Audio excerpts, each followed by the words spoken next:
everyone, let's get real for a minute. Conflict is a part of human history, but why does it happen?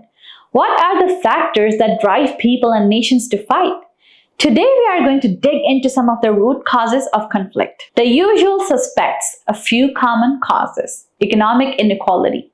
When the gap between rich and poor gets too wide, it can create resentment and frustration.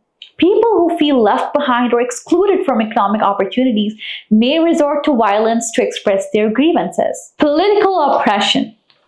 Authoritarian regimes, lack of political freedom, and human rights abuses can fuel conflict. People may rise up against their governments to demand change. Social exclusion.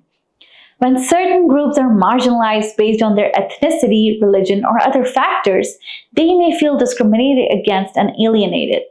This can lead to social unrest and conflict. Resource scarcity. Competition over scarce resources such as land, water, or minerals can ignite conflict, especially in regions with weak governance and institutions. The deeper roots beyond the obvious. While those are some common causes, the roots of conflict often go deeper. Historical grievances.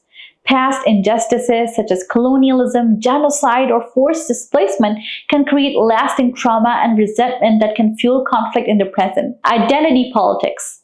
When people define themselves based on their ethnicity, religion, or nationality, and these identities become politicized, it can lead to conflict with other groups. Weak institutions.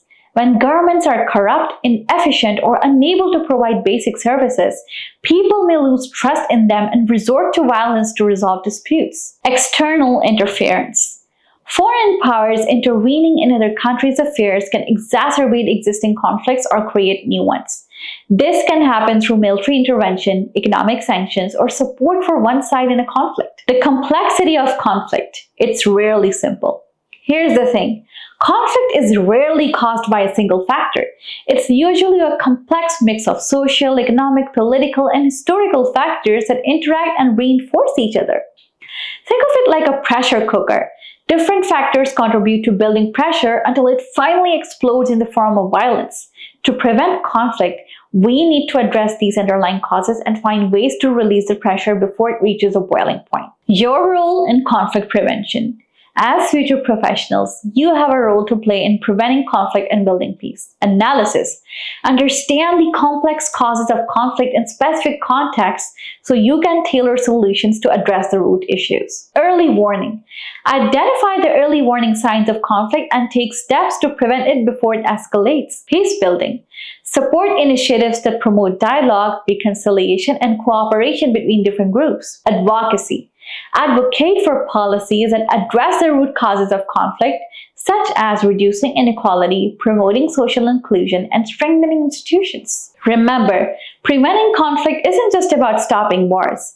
It's about building a more just, equitable, and inclusive world where everyone has the opportunity to thrive. By understanding the causes of conflict, we can work together to create a more peaceful future for all.